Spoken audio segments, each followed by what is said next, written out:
All right, I need you to listen to me and listen carefully. If you're over 60 and you're taking a blood pressure pill, this is for you. There's a really common blood pressure medication. I mean, it's prescribed to millions that UK guidelines actually pulled from the list of first-choice treatments years ago. Why would they do that?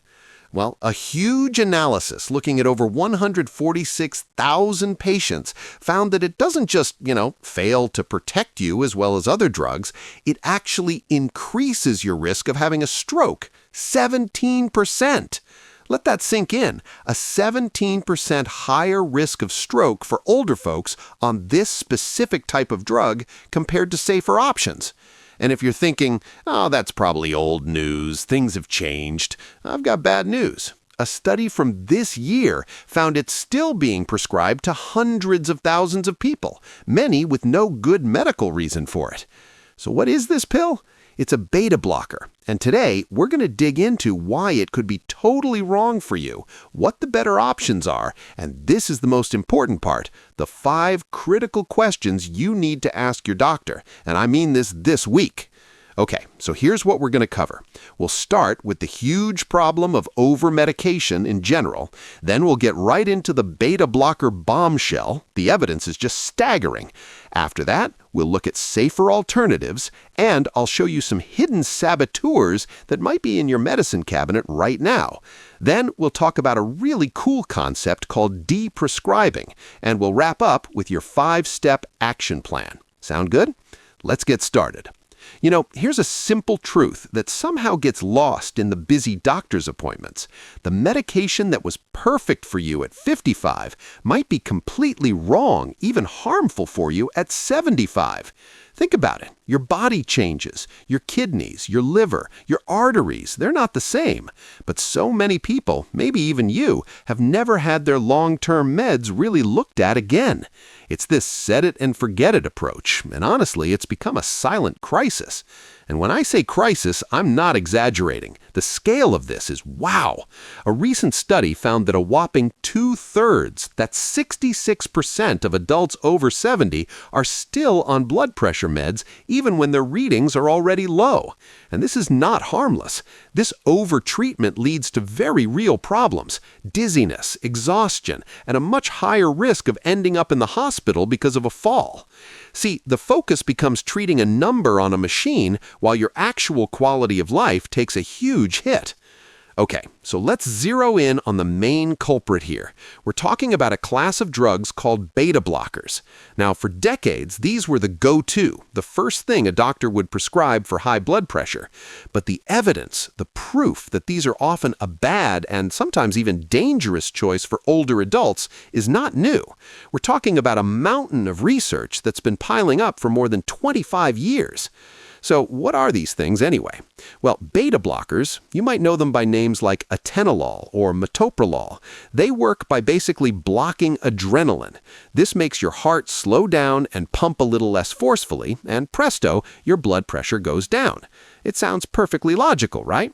But, and this is a huge but, that logic kind of falls apart when we look at what actually happens inside an older body. And look, this isn't just one study I'm talking about. This is a cascade of evidence, study after study for decades. It started way back in 1998. A review of 16,000 seniors found beta blockers were flat out inferior to simple diuretics, water pills for saving lives. Then, fast forward to 2000, a huge study, 100,000 patients, finds a 16% increased risk of stroke. By 2007, the highly respected Cochrane collaboration said, nope, the evidence doesn't support using these first. And then came the 2014 study, the big one, which nailed down that 17% increased stroke risk with atenolol in the elderly. But this slide right here is the knockout punch. This gets to the absolute core of the problem. A landmark British trial found that when it came to actually saving lives, the beta blocker atenolol was no better than a placebo, a sugar pill. Let me say that again. It was no better than a placebo for older patients. Sure, it made the number on the blood pressure cuff go down, but it didn't lead to fewer heart attacks, fewer strokes, or longer lives. It just made the numbers look good on a chart.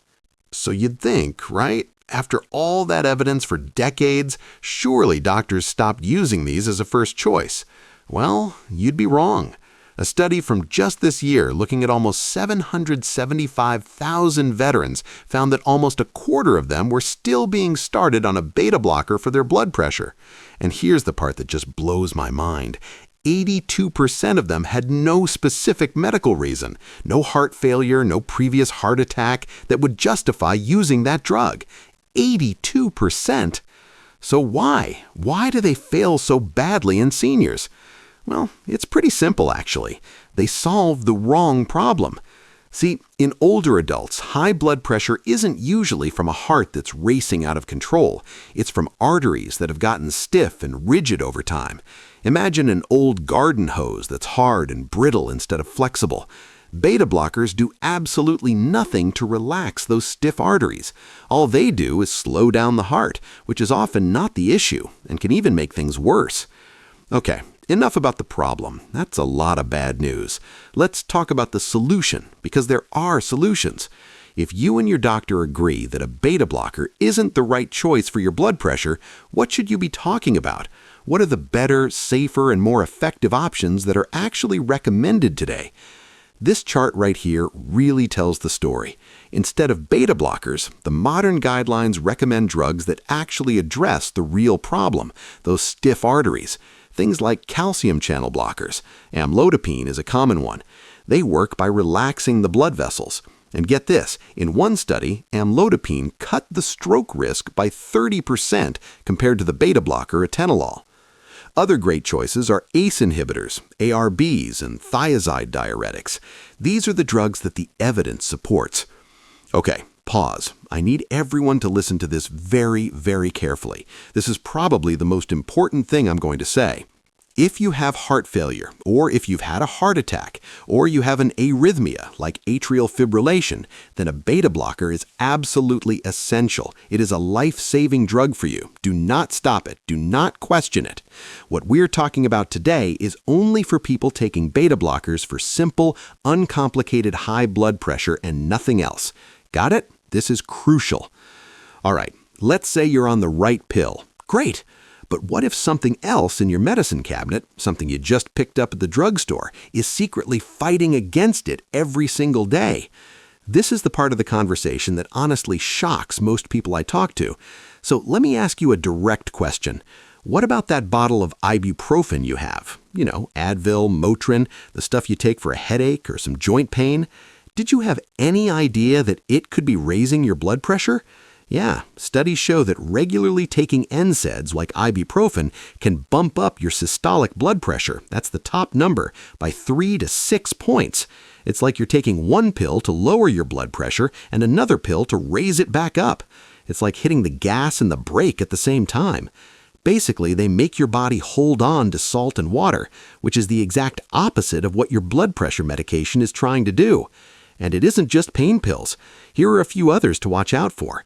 Decongestants, the kind you find in cold medicine, certain antidepressants, oral steroids like prednisone, even some natural supplements like real licorice root.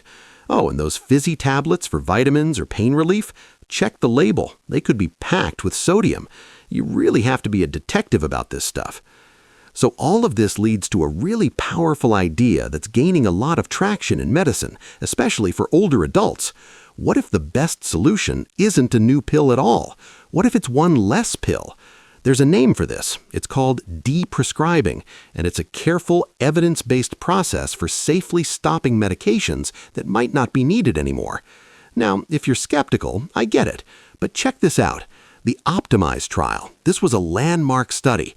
They took a group of people over 80, all of whom had their blood pressure under control with at least 2 different meds. Then they carefully took one of those pills away. And the result? It's incredible. 86.4 of them, their blood pressure was still perfectly controlled weeks later. It proved without a doubt that many of them were simply being overtreated. Okay, so now you have all this information. What do you do with it? First, what you don't do is stop any pills on your own. Absolutely not. What you do is you get prepared, you get empowered, and you go have an informed conversation with your doctor. And I'm going to give you the exact 5-step action plan to do it the right way.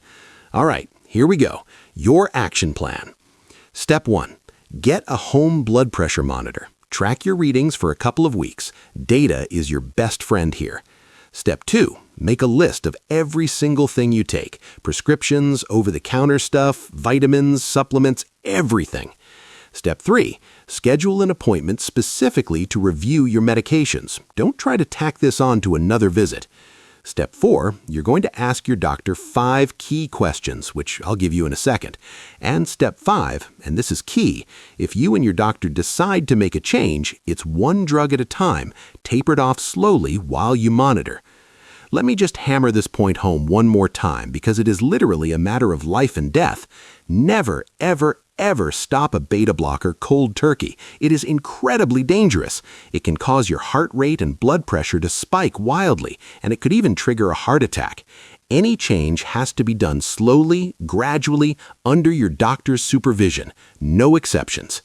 All right, this is it. This is your script for that doctor's appointment. I want you to write these down or take a picture of the screen.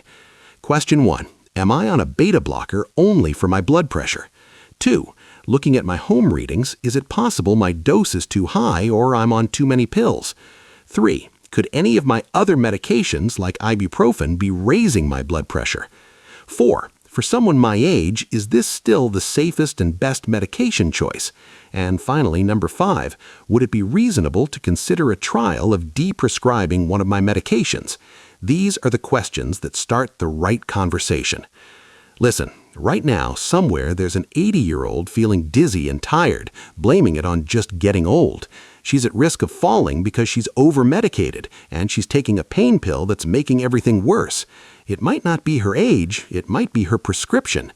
So, to be clear, this is not about telling you to stop your medicine. It's about empowering you to start a conversation, to bring your own data, to ask smart questions, because one single conversation could truly change everything. Be the person who asks that question. Do it this week.